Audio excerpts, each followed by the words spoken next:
How do you respond to investors who are concerned that there might be too much competition within the multifamily investment space? Competition's good. Competition brings transparency to pricing and the market and everything else. It's well worth remembering that the real estate market in our country, quite frankly across the world, is an extremely bifurcated marketplace. There are no major players.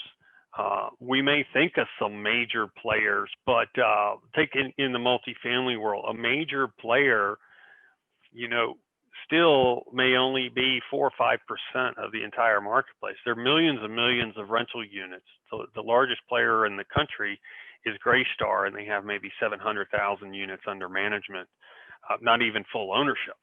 So it's an extremely bifurcated world, and that's fine. That's great. That means you're going to have a lot of competitors. In our marketplace of the Southeast, it's very robust and it's projected to stay that way. And we expect to have a good number of competitors in our world. The real question that an investor should be asking is not, are there too many competitors, but what's the makeup of those competitors?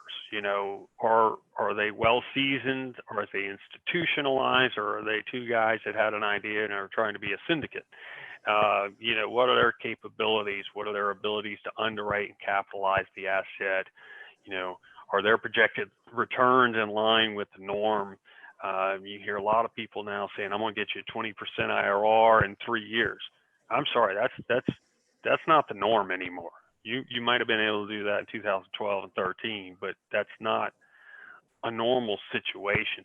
So ask your sponsor, ask your group there, you got to be inquisitive about why you're going into real estate and what you know about it and how you're going to handle that property once you do acquire it.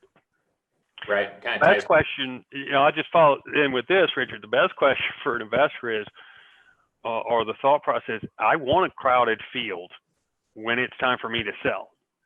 Right. You're going to get the best price in that situation. Right.